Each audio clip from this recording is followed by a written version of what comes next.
그런데 혹시 저녁에 시간 되시면 차 한잔하면서 아버님에 대해 더 자세히 얘기 나눠봐요. 태호는 신문을 보며 대수롭지 않게 생각했지만 김영수는 지연의 제안에 담긴 의도를 알아챘어요. 도연은 잠시 망설이다가 네, 좋습니다라고 대답했죠. 그날 밤 10시쯤 도연은 약속대로 거실에 나타났습니다. 지연은 이미 차를 준비해 놓고 기다리고 있었어요. 태호는 서재에서 업무를 보고 있었고 김영수는 방에서 잠을 자는 것처럼 보였죠. 도연 씨, 앉으세요. 따뜻한 차 드셔요. 지연은 평소보다 화장을 진하게 하고 예쁜 원피스를 입고 있었습니다. 도연은 그런 지연의 모습에 시선을 돌리지 못했어요. 지연 씨 이렇게 늦은 시간에 불러내서 죄송해요. 아니에요. 사실 낮에는 아버님 때문에 제대로 대화할 시간이 없잖아요. 지연은 도연 옆자리에 앉으며 은근히 다리를 스쳤습니다. 두 사람은 김영수의 건강 상태에 대해 이야기를 나누기 시작했어요. 하지만 대화가 진행될수록 지연은 점점 더 개인적인 이야기를 꺼냈습니다. 도연 씨는 결혼 안 하셨어요? 지연이 갑자기 물었습니다. 아, 네, 아직 인연이 없어서요. 도연은 어색하게 대답했어요. 그럴 리가요. 도연 씨처럼 좋은 분인데. 지연은 도연의 손등에 자신의 손을 살짝 올렸습니다. 사실 저도 요즘 많이 외로워요. 도연은 깜짝 놀라서 손을 빼려고 했지만 지연이 더 꽉 잡았어요. 지연 씨 이러시면 안 돼요. 왜 안 돼요? 우리 둘만 아는 비밀 하나 만들래요? 지연의 목소리가 한층 낮아졌습니다. 그때 김영수의 방에서 기침 소리가 들렸어요. 두 사람은 깜짝 놀라서 손을 놓았죠. 도연은 황급히 일어서며 저는 이만 가보겠습니다라고 말했습니다. 아, 네. 내일 또 뵐게요. 지연은 아쉬운 표정을 지으며 도연을 배웅했어요. 오늘 사연 시작하기 전에 구독과 좋아요는 무료니까 한 번씩 꼭 눌러주세요. 경기도 광주의 한적한 언덕배기에 자리 잡은 대저택은 오늘도 고요했습니다.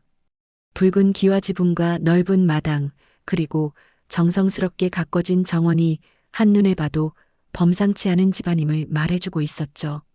이 집의 주인인 김영수는 올해 75, 대법관까지 역임했던 은퇴 판사입니다. 김영수는 아침 일찍 서재에 앉아 신문을 펼쳐들었지만 글자들이 어찌나 흐릿하게 보이는지 안경을 벗었다 썼다를 반복했습니다. 이상하네. 분명히 어제까지는 괜찮았는데. 그는 중얼거리며 이마를 짚었죠.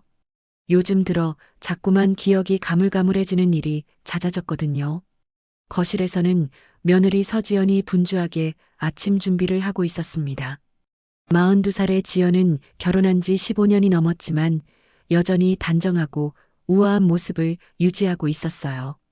특히 시아버지를 모시는 일에 있어서는 남편인 김태호보다도 더 적극적이었죠. 아버님, 아침 드세요. 지연이 상을 차려놓고 김영수를 불렀습니다. 김영수는 서재에서 나와 식탁에 앉았지만 젓가락을 들고는 잠시 멈칫했어요. 어제 먹은 반찬인지 오늘 처음 보는 반찬인지 구분이 안 됐거든요. 아버님, 괜찮으세요? 지연이 살짝 다가서며 물었습니다. 그런데 김영수는 지연의 눈빛에서 뭔가 이상한 기색을 포착했어요. 걱정하는 듯 하면서도 왠지 모르게 계산적인 느낌이 들었거든요. 응, 괜찮다. 그냥 좀 피곤할 뿐이야. 김영수는 젓가락질을 시작했지만 손이 자꾸 떨렸습니다. 지연은 그 모습을 유심히 지켜보며 작은 미소를 지었어요. 며칠 후 김영수의 건강 상태는 더욱 나빠졌습니다. 손에 들고 있던 찻잔을 떨어뜨리거나 방금 전에 한 말을 기억하지 못하는 일이 반복됐죠. 지연은 그때마다 정성스럽게 뒷정리를 해주며 아버님, 병원에 한번 가보시는 게 좋겠어요라고 조심스럽게 제안했습니다. 병원이라니, 내가 무슨 큰 병이라도 걸렸단 말인가? 김영수는 자존심이 상했지만 자신의 상태를 부정할 수도 없었어요. 결국 지연과 태호의 권유로 대학병원을 찾게 됐습니다. 검사 결과는 충격적이었어요. 의사는 조심스럽게 입을 열었습니다. 초기 치매 증상으로 보입니다. 아직 심각한 단계는 아니지만 꾸준한 관리가 필요하겠어요. 김영수는 그 말을 듣는 순간 머릿속이 하얘졌습니다. 평생 법정에서 명석한 판단력으로 사건들을 해결해왔던 자신이 치매라니요. 돌아오는 차 안에서 김영수는 창밖을 바라보며 생각에 잠겼어요. 그런데 백미러로 보인 지연의 표정이 묘했습니다. 걱정스러워하는 듯 하면서도 어딘가 안도하는 것 같은 느낌이었거든요. 김영수는 그 순간을 놓치지 않았어요. 집에 돌아온 후 김영수는 서재에 홀로 앉아 깊은 생각에 빠졌습니다. 내 정신이 흐릿해지면 저 여자의 진심도 흐릿해지는 건가? 그는 지연이 보여준 미묘한 표정 변화를 떠올리며 불안한 마음을 감출 수 없었어요. 그날 밤 지연은 남편 태호와 조용히 대화를 나눴습니다. 여보, 아버님 상태가 이렇게 되시면 우리가 더 신경 써야 할 것 같아요. 태호는 고개를 끄덕이며 그래, 아버지가 걱정되긴 하지만 우리가 잘 모셔야지라고 답했죠. 하지만 김영수는 방 안에서 그들의 대화를 듣고 있었습니다. 지연의 목소리에 담긴 미묘한 뉘앙스를 놓치지 않았거든요. 뭔가 계획적인 것 같은, 계산된 것 같은 느낌이 들었어요. 김영수의 건강이 눈에 띄게 악화되기 시작한 건 병원 진단을 받은 지 한 달 정도 지나서였습니다. 아침에 일어나서 화장실 가는 길을 헤매거나 식사 중에 젓가락을 떨어뜨리는 일이 하루가 멀다 하고 벌어졌죠. 특히 밤에는 잠을 설치며 이상한 소리를 내기도 했어요. 지연은 그런 시아버지를 보며 걱정스러운 표정을 지었습니다. 하지만 그 걱정 뒤에 숨겨진 다른 감정도 있었죠. 어느 날 저녁 지연은 남편 태호에게 조심스럽게 말을 꺼냈어요. 여보, 아버님 상태가 이렇게 되시니까 제가 혼자서는 감당하기가 힘들어요. 간병인을 구해보는 게 어떨까요?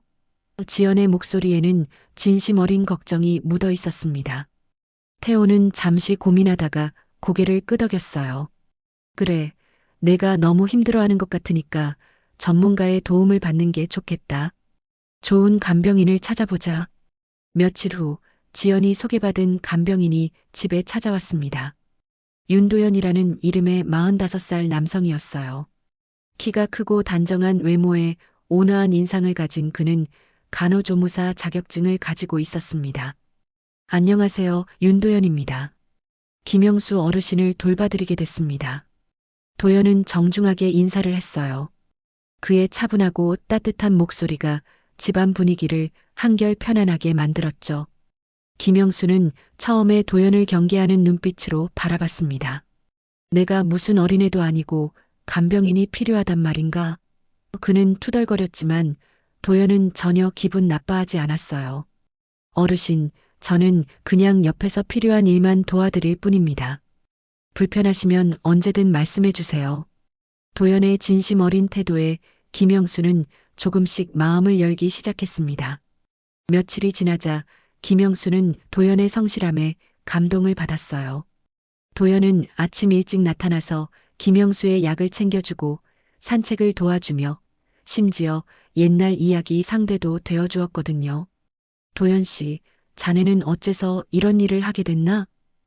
김영수가 어느 날 궁금해서 물었습니다. 제 아버지도 치매를 앓으셨거든요. 그때 저희 가족이 얼마나 힘들었는지 알기 때문에 같은 처지의 가족들을 도와드리고 싶어서 이 일을 시작했습니다. 도연의 대답에 김영수는 고개를 끄덕였어요. 그런데 이상한 일이 벌어지기 시작했습니다. 지연이 도연에게 유난히 관심을 보이기 시작한 거예요. 도연이 김영수를 돌보고 있을 때 자주 나타나서 차나 간식을 가져다 주었죠. 도연 씨, 수고 많으세요. 이거라도 드세요. 지연은 도연에게 따뜻한 미소를 지으며 커피를 건넸습니다. 그런데 그 미소가 단순한 감사 인사치고는 너무 달콤했어요. 도연은 처음엔 단순히 고마워하는 마음으로 받아들였습니다. 하지만 지연의 시선이 자꾸 자신에게 머무르는 것을 느끼기 시작했어요. 특히 지연이 커피잔을 건네줄 때 손이 살짝 닿는 것이 우연인지 의도적인지 헷갈리기 시작했죠. 지연 씨는 정말 마음씨가 따뜻하시네요. 어르신이 복이 많으십니다. 도연이 어색하게 말하자 지연은 고개를 살짝 기울이며 대답했어요. 제가 할 수 있는 일이니까요. 그런데 도연 씨도 참 좋은 분 같아요. 어르신이 도연 씨를 많이 좋아하세요. 그때부터 지연은 도연과 자주 대화를 나누기 시작했습니다. 김영수의 상태에 대한 이야기로 시작해서 점점 개인적인 이야기까지 나누게 됐죠. 도연은 지연의 다정한 말투와 따뜻한 시선에 마음이 조금씩 흔들리기 시작했어요. 한편 김영수는 이런 변화를 예리하게 관찰하고 있었습니다. 지연의 행동 패턴이 예전과 달라진 것을 놓치지 않았거든요. 특히 도연이 있을 때와 없을 때 지연의 태도가 확연히 다르다는 걸 알아챘어요. 어느 날 오후 김영수는 거실에서 도연과 장기를 두고 있었습니다. 그때 지연이 나타나서 도연의 어깨 위로 고개를 살짝 내밀며 말했어요. 우와, 도연 씨 장기 정말 잘 두시네요. 저도 배워보고 싶어요. 지연의 숨결이 도연의 목덜미에 닿자 도연은 얼굴이 빨갛게 달아올랐습니다. 김영수는 그 장면을 보며 속으로 생각했어요. 저 여자가 지금 뭘 하려는 건가? 하지만 겉으로는 아무렇지 않은 척하며 장기하를 움직였죠. 도연이 김영수를 돌본 지 한 달이 흘렀습니다. 김영수의 상태는 겉보기에는 별다른 변화가 없어 보였지만 지연의 행동은 점점 더 대담해지고 있었어요. 특히 남편 태호가 회사에 나간 낮 시간대에는 더욱 그랬죠. 어느 날 오후 김영수가 낮잠을 자는 동안 지연은 도연에게 다가가서 속삭이듯 말했습니다. 도연 씨, 잠깐 부엌으로 와주실래요? 아버님 식단에 대해서 상의할 게 있어서요. 도연은 별다른 의심 없이 지연을 따라 부엌으로 갔어요. 그런데 지연이 갑자기 도연의 팔을 살짝 잡으며 말했습니다. 도연 씨, 정말 고마워요. 도연 씨가 아니었다면 저 혼자서는 정말 힘들었을 거예요. 지연의 손길이 따뜻했고 그 눈빛이 너무 간절해 보여서 도연은 어떻게 반응해야 할지 몰랐어요. 지연 씨, 이건 제가 해야 할 일이니까요. 너무 고마워하지 마세요. 아니에요. 도연 씨는 정말 특별한 분이에요. 지연은 한 걸음 더 다가서며 도연의 눈을 똑바로 바라봤습니다. 그 순간 도연은 가슴이 두근거리는 것을 느꼈어요. 그날 저녁 태호가 퇴근한 후 가족들이 함께 저녁 식사를 하고 있었습니다. 김영수는 평소와 다름없이 식사를 하고 있었지만 지연과 도연 사이의 미묘한 기류를 놓치지 않았어요. 도연 씨, 오늘도 수고 많으셨어요. 내일은 좀 일찍 오실 수 있나요? 지연이 물었습니다. 네, 괜찮습니다. 몇 시에 오면 될까요? 아침 7시 정도면. 아, 그런데 혹시 저녁에 시간 되시면 차 한잔하면서 아버님에 대해 더 자세히 얘기 나눠봐요. 태호는 신문을 보며 대수롭지 않게 생각했지만 김영수는 지연의 제안에 담긴 의도를 알아챘어요. 도연은 잠시 망설이다가 네, 좋습니다라고 대답했죠. 그날 밤 10시쯤 도연은 약속대로 거실에 나타났습니다. 지연은 이미 차를 준비해 놓고 기다리고 있었어요. 태호는 서재에서 업무를 보고 있었고 김영수는 방에서 잠을 자는 것처럼 보였죠. 도연 씨, 앉으세요. 따뜻한 차 드셔요. 지연은 평소보다 화장을 진하게 하고 예쁜 원피스를 입고 있었습니다. 도연은 그런 지연의 모습에 시선을 돌리지 못했어요. 지연 씨, 이렇게 늦은 시간에 불러내서 죄송해요. 아니에요. 사실 낮에는 아버님 때문에 제대로 대화할 시간이 없잖아요. 지연은 도연 옆자리에 앉으며 은근히 다리를 스쳤습니다. 두 사람은 김영수의 건강 상태에 대해 이야기를 나누기 시작했어요. 하지만 대화가 진행될수록 지연은 점점 더 개인적인 이야기를 꺼냈습니다. 도연 씨는 결혼 안 하셨어요? 지연이 갑자기 물었습니다. 아, 네, 아직 인연이 없어서요. 도연은 어색하게 대답했어요. 그럴 리가요. 도연 씨처럼 좋은 분인데. 지연은 도연의 손등에 자신의 손을 살짝 올렸습니다. 사실 저도 요즘 많이 외로워요. 도연은 깜짝 놀라서 손을 빼려고 했지만 지연이 더 꽉 잡았어요. 지연 씨, 이러시면 안 돼요. 왜 안 돼요? 우리 둘만 아는 비밀 하나 만들래요? 지연의 목소리가 한층 낮아졌습니다. 그때 김영수의 방에서 기침 소리가 들렸어요. 두 사람은 깜짝 놀라서 손을 놓았죠. 도연은 황급히 일어서며 저는 이만 가보겠습니다라고 말했습니다. 아, 네. 내일 또 뵐게요. 지연은 아쉬운 표정을 지으며 도연을 배웅했어요. 김영수는 방 안에서 문틈으로 거실의 상황을 지켜보고 있었습니다. 지연과 도연이 가까이 앉아서 손을 잡고 있는 모습을 똑똑히 봤거든요. 특히 지연이 도연을 유혹하는 듯한 행동을 하는 것도 놓치지 않았어요. 내가 지금 본 게 사실인가? 아니면 착각인가? 김영수는 혼잣말을 중얼거렸습니다. 하지만 치매 환자 행세를 하고 있는 상황에서 이런 일을 어떻게 처리해야 할지 고민이 됐어요. 다음 날부터 지연의 행동은 더욱 적극적으로 변했습니다. 도연이 김영수를 돌보는 동안 자주 나타나서 어깨를 주무르거나 등을 쓸어주는 신용을 했어요.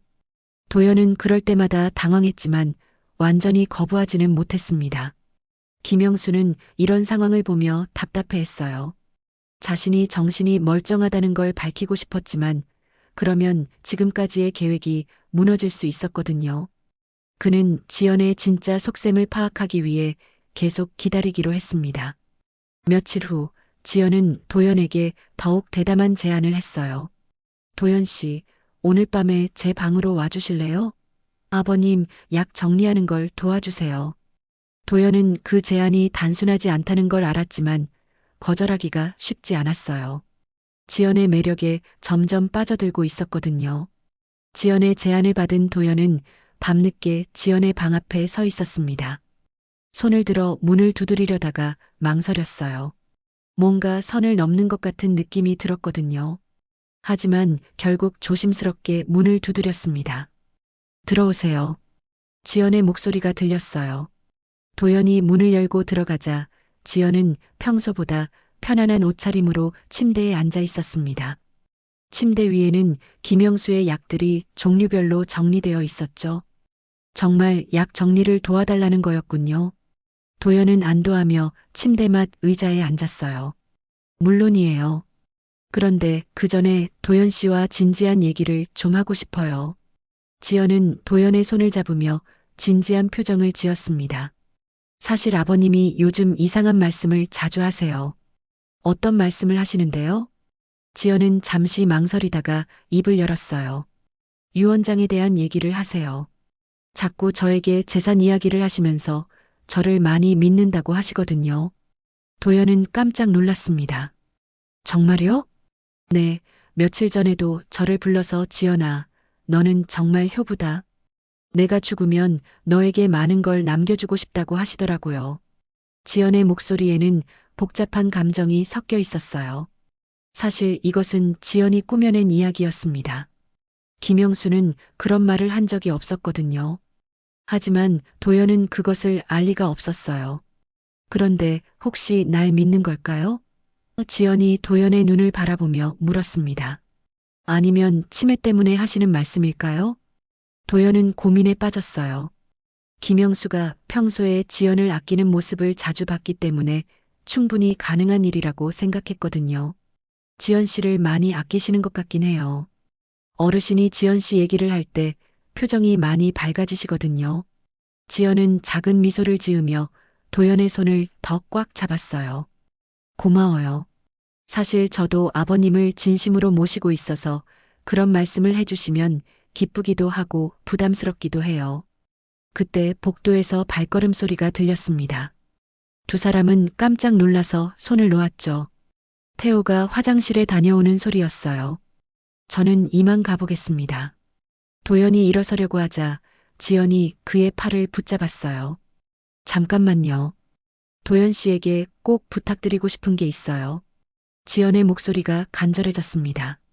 만약 정말로 아버님이 저에게 유산을 남기시겠다고 하시면 당신만 내 편이 되어줄 수 있나요? 도연은 그 말의 의미를 정확히 이해하지 못했어요. 무슨 말씀이세요? 태호는 아버님의 친아들이잖아요. 만약 아버님이 저에게 재산을 많이 남기신다면 태호가 좋아하지 않을 수도 있어요. 그때 도연 씨가 증인이 되어 주실 수 있나요? 아버님이 정신이 멀쩡할 때 그런 결정을 하셨다고요. 도연은 혼란스러웠습니다. 지연의 부탁이 합리적으로 들리기도 했지만 뭔가 석연치 않은 구석도 있었거든요. 지연 씨, 이런 얘기는 너무 이르지 않나요? 어르신이 아직 살아계시는데. 아니에요. 치매는 점점 나빠질 수밖에 없잖아요. 미리 준비해 두는 게 좋을 것 같아서요. 지연은 도연에게 한 걸음 더 다가갔어요. 당신만 믿을 수 있을 것 같아요. 그 순간 지연이 도연의 뺨에 살짝 키스를 했습니다. 도연은 깜짝 놀라서 뒤로 물러섰어요. 지연 씨, 이러시면 안 돼요. 왜 안 돼요? 우리 사이에 뭔가 특별한 게 있다는 걸 느끼지 않으세요? 지연의 눈빛이 뜨거워졌습니다. 도연은 마음이 흔들렸지만 이성을 잃지 않으려고 노력했어요. 저는 정말 가봐야겠어요. 한편 김영수는 자신의 방에서 복도의 상황을 주의 깊게 듣고 있었습니다. 지연의 방에서 나오는 작은 소리들과 대화 내용의 일부를 들을 수 있었거든요. 특히 유 원장과 재산에 대한 지연의 거짓말을 들었을 때는 분노가 치밀어 올랐어요. 도연이 지연의 방을 나온 후 김영수는 아무도 없는 어둠 속에서 혼잣말을 중얼거렸습니다. 정신 나간 척? 참을 만큼 참아야지. 사실 김영수는 치매가 아니었어요. 병원에서 받은 진단도 의심스러워서 다른 병원에서 재검사를 받았는데 결과는 정상이었거든요. 단지 일시적인 스트레스와 피로 때문에 기억력이 떨어진 것뿐이었어요. 김영수는 지연의 진짜 속셈을 알아보기 위해 일부러 치매 연기를 계속하고 있었던 겁니다. 그리고 오늘 밤 지연의 행동을 보면서 자신의 의심이 옳았다는 확신을 갖게 됐어요. 다음 날 아침 지연은 평소보다 더 다정하게 김영수를 대했습니다. 아버님, 어젯밤 잘 주무셨어요? 응, 잘 잤다. 그런데 지연아, 어젯밤에 누가 복도에서 움직이는 소리가 들렸는데. 지연은 순간 긴장했지만 태연한 척했어요. 아, 제가 화장실에 다녀왔거든요. 혹시 깨우지는 않았나요?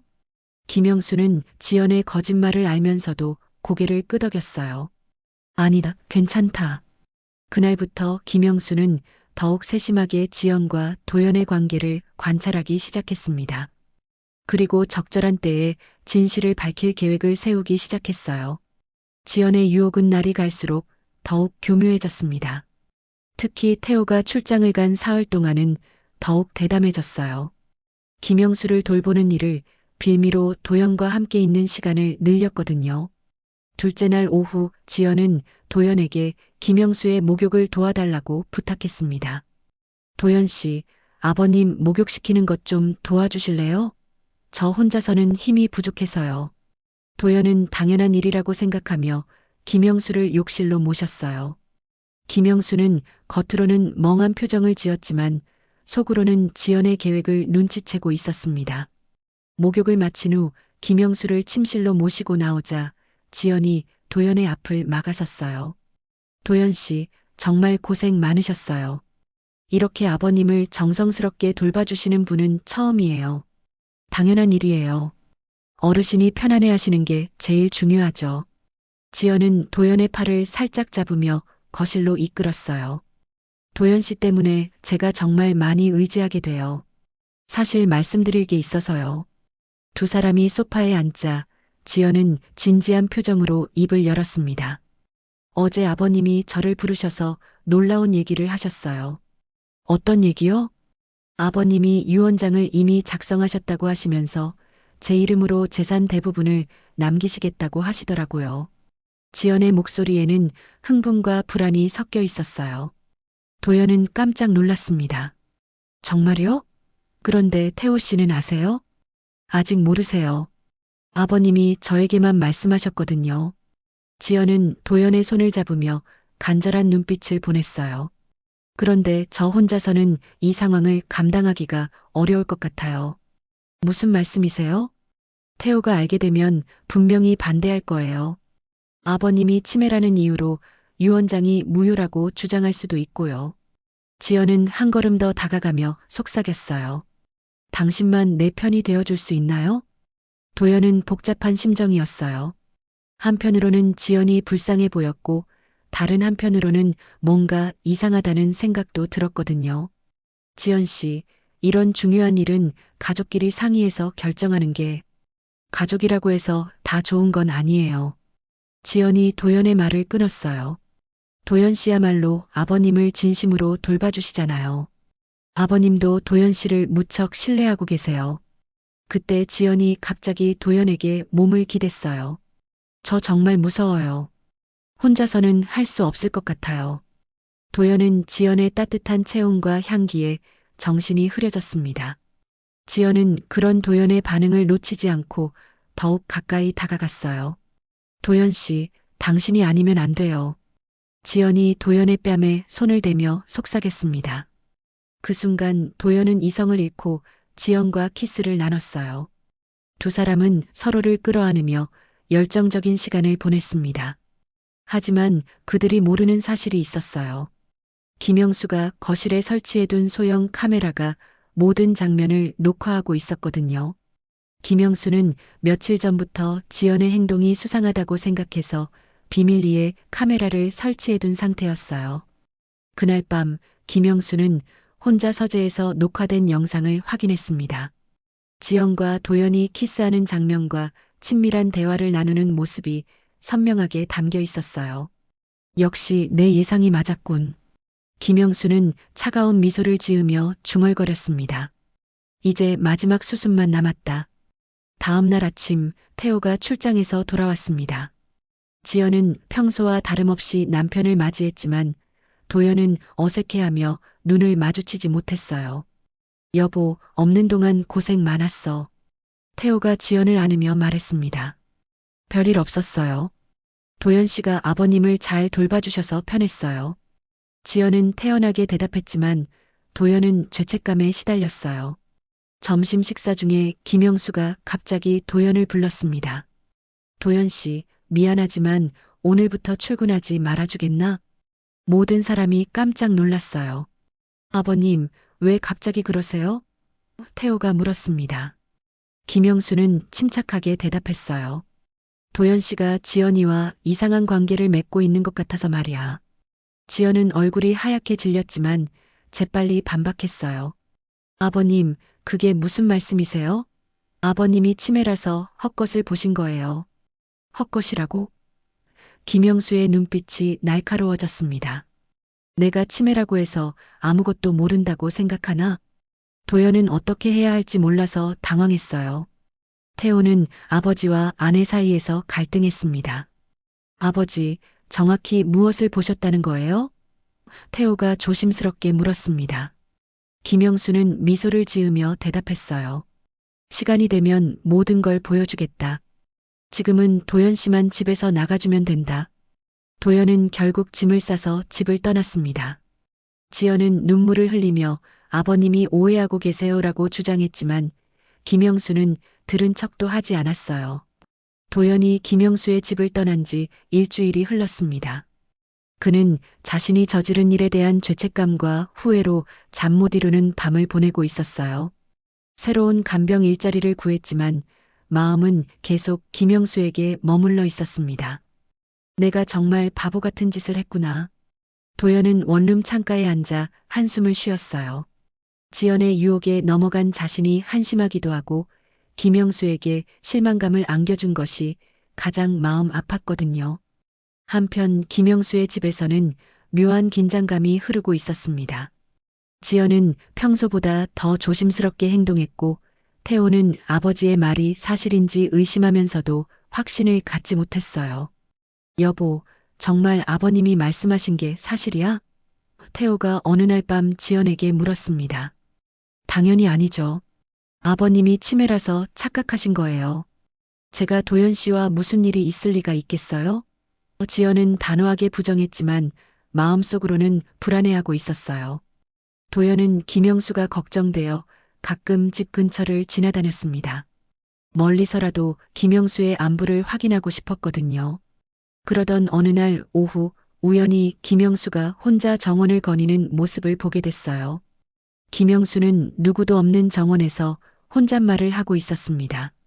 치매 연기도 참 피곤한 일이군. 하지만 이제 곧 끝이다. 도연은 그 말을 듣고 깜짝 놀랐어요. 김영수가 치매가 아니라는 뜻이었거든요. 그는 급히 휴대폰으로 그 장면을 녹음했습니다.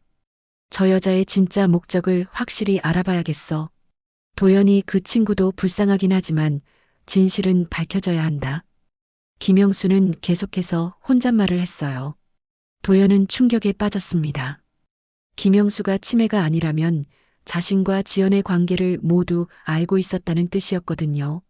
그는 죄책감과 부끄러움으로 가슴이 무너지는 것 같았어요.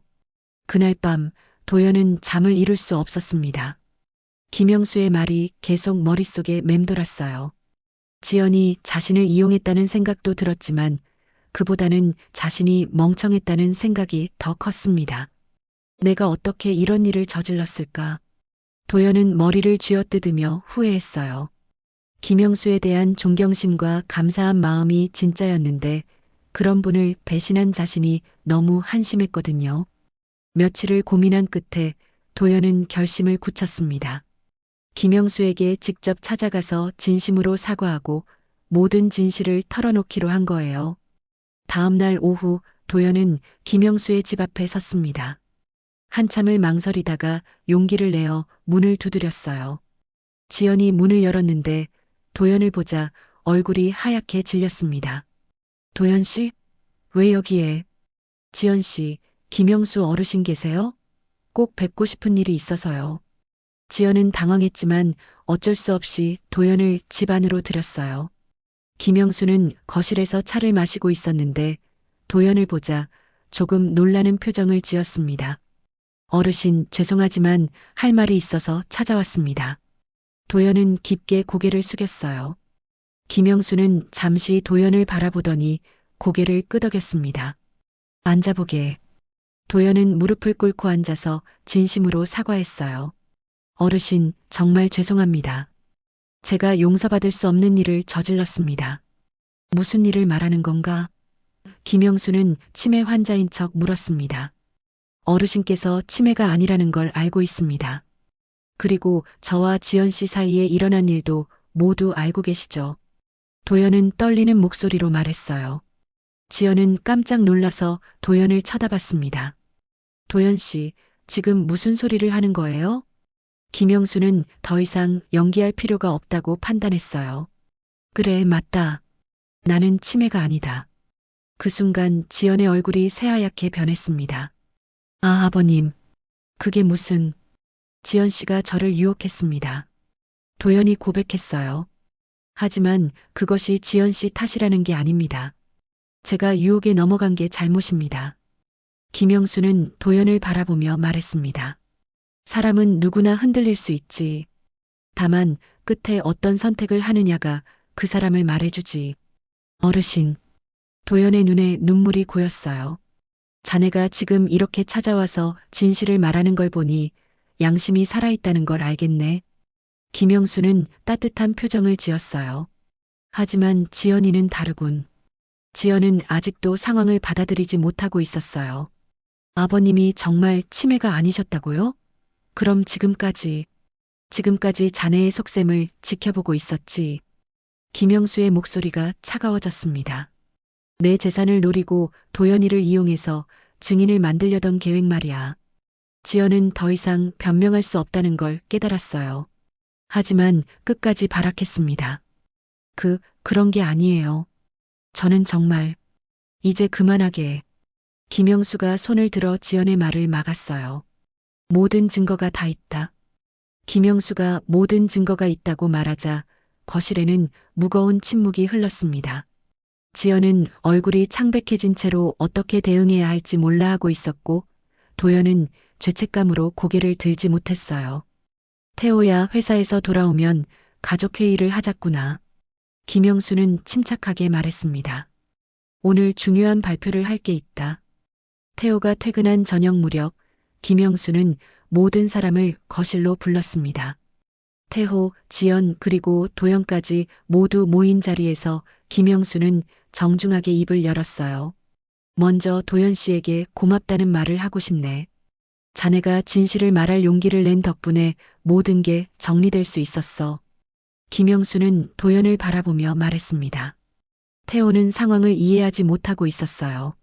아버지, 도대체 무슨 일인지 설명해 주세요. 태호야, 내 아버지는 치매가 아니다. 김영수는 명확하게 말했어요. 지난 몇 달 동안 치매인 척 연기를 했을 뿐이야. 뭐라고요? 태호는 믿을 수 없다는 표정을 지었습니다. 그럼 지금까지 저희를 속이신 건가요? 속인 게 아니라 진실을 알아보기 위해서였다. 김영수는 서재로 가서 봉투 하나를 가져왔어요. 이게 내 진짜 유언장이다. 김영수는 유언장을 펼쳐들고 낭독하기 시작했습니다. 본인 김영수는 정신이 온전한 상태에서 다음과 같이 유언한다. 첫째, 이 집과 부동산은 아들 김태호에게 상속한다. 둘째, 예금과 주식의 30%는 손주들의 교육비로 신탁 설정한다. 지연은 긴장한 표정으로 유언장 내용을 들었어요. 자신에게 돌아올 몫이 있기를 기대했거든요. 셋째, 예금과 주식의 30%는 도연 씨의 어머니인 윤순자 할머니에게 증여한다. 간병으로 고생하시는 분들을 위한 센터 설립 자금으로 사용하기 바란다. 도연은 깜짝 놀라서 고개를 들었어요. 어르신, 그럴 수는 없습니다. 제가 잘못했는데. 자네 어머니는 오랫동안 남의 집 어르신들을 정성스럽게 돌봐왔지. 그 공로를 인정하는 거야. 김영수는 따뜻하게 미소 지었습니다. 지연은 점점 초조해졌어요. 자신의 이름이 전혀 언급되지 않았거든요. 아버님, 그럼 저는. 넷째, 나머지 재산은 사회복지단체에 기부한다. 김영수가 유언장 마지막 부분을 읽자 지연의 얼굴이 일그러졌습니다. 이상이 본인의 최종 유언이며 이를 증명하기 위해 공증을 받았다. 김영수는 유언장을 접으며 지연을 바라봤어요. 지연은 더 이상 참을 수 없었습니다. 이건 말이 안 돼요. 제가 그동안 아버님을 얼마나 정성스럽게 모셨는데. 정성스럽게? 김영수가 비웃듯 말했어요. 자네가 한 일을 보여주겠네. 김영수는 태블릿을 꺼내서 화면을 틀었습니다. 거실에서 지연과 도연이 키스하는 장면이 선명하게 재생됐어요. 태호는 그 영상을 보고 말을 잃었습니다. 이건. 태호는 떨리는 목소리로 말했어요. 여보, 들어봐. 이건 오해야. 지연이 급히 변명했지만 영상은 계속 재생됐습니다. 지연이 도연에게 유언장 이야기를 하며 유혹하는 장면까지 모두 담겨 있었어요. 지연 씨가 저를 유혹했고 저는 멍청하게 흔들렸습니다. 도연이 떨리는 목소리로 고백했어요. 정말 죄송합니다. 태호는 아내와 간병인의 배신에 충격을 받아 소파에 주저앉았습니다. 지연아, 정말 이런 일을 저질렀단 말이야? 지연은 더 이상 변명할 수 없다는 걸 깨달았어요. 하지만 끝까지 발악했습니다. 그래, 맞아. 나는 이 집 재산이 탐났어. 그동안 시어머니 없이 시아버지만 모시느라 얼마나 힘들었는데. 지연아. 태호가 소리쳤지만 지연은 계속했어요. 당신은 아무것도 모르잖아. 회사만 다니면서 집안일은 모조리 나에게 맡기고. 지연의 목소리가 히스테리컬해졌습니다. 김영수는 차분하게 지연을 바라봤어요. 자네의 진심을 이제야 보는군. 그동안 나를 속인 게 아니라 우리 모두를 속인 거였어. 아버님. 태호는 고개를 떨구며 말했어요. 정말 죄송합니다. 제가 아내를 제대로 못 봤습니다. 태호야, 이건 너 잘못이 아니다. 김영수는 아들의 어깨를 토닥였어요. 사람의 진짜 속마음은 위기가 와야 보이는 법이거든. 지연은 유언장을 빼앗으려고 했지만 김영수가 미리 막아섰어요. 소용없네. 이미 공증받은 것이고 여러 부 복사해서 안전한 곳에 보관해뒀거든. 이런 식으로 될 줄 알았으면 진작에. 지연이 중얼거리다가 말을 멈췄어요. 진작에 뭘 했겠다고? 김영수가 날카롭게 물었습니다. 지연은 더 이상 대답하지 않았어요. 자신이 완전히 궁지에 몰렸다는 걸 깨달았거든요. 도연은 그 자리에서 다시 한번 깊게 사과했습니다. 어르신, 정말 죄송합니다. 저는 어떤 벌을 받아도 마땅합니다.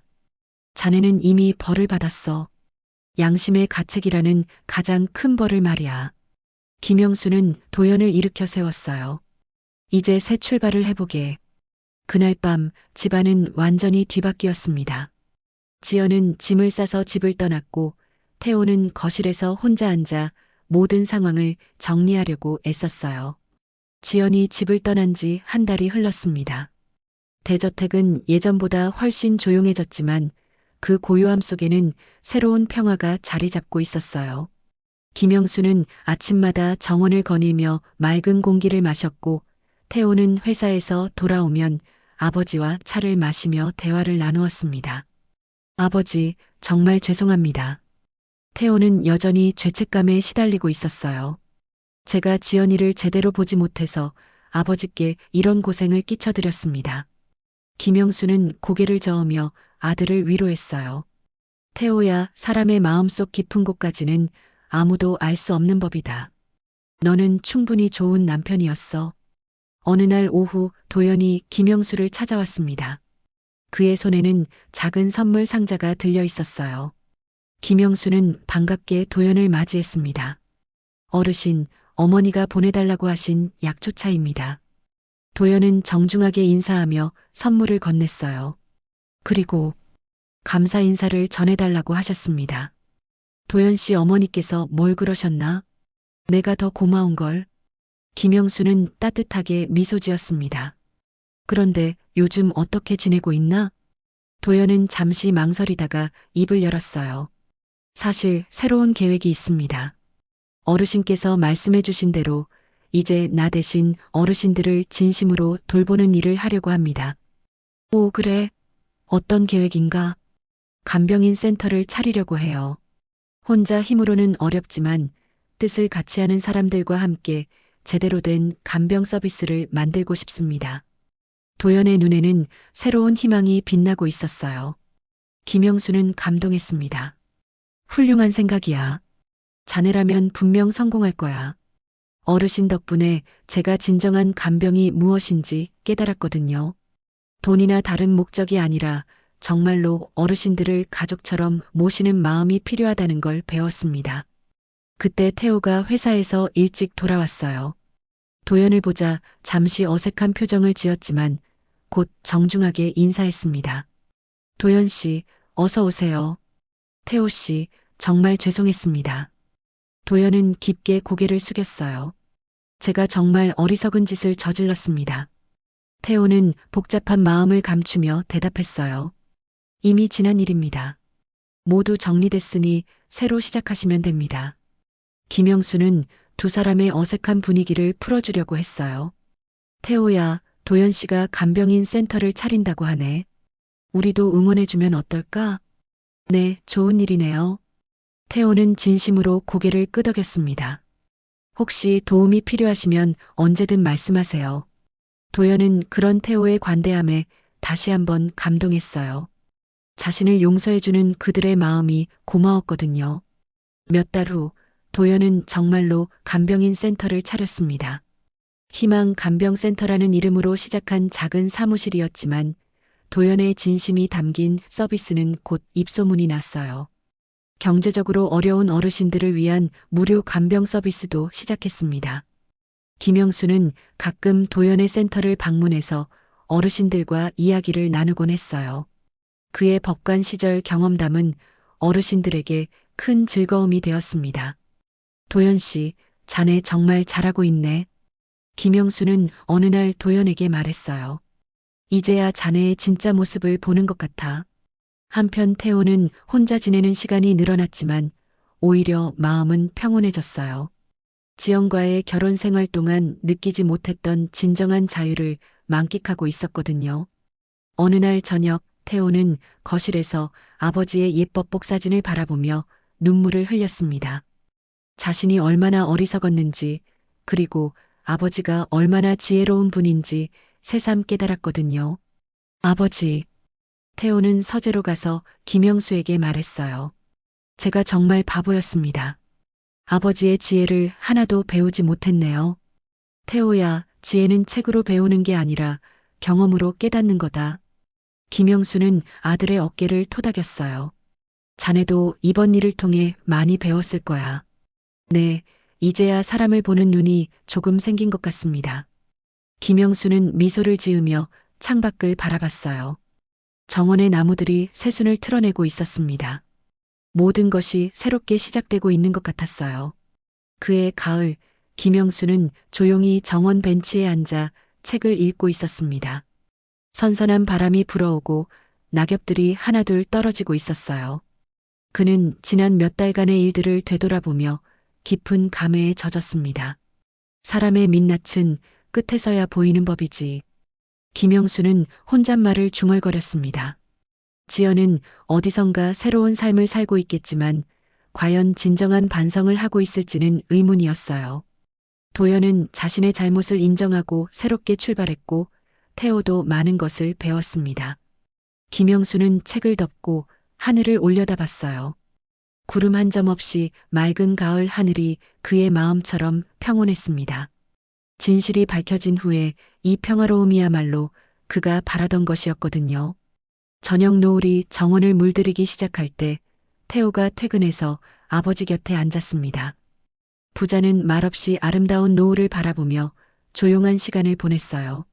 그 고요함 속에서 진정한 가족의 의미를 다시 한번 느낄 수 있었습니다.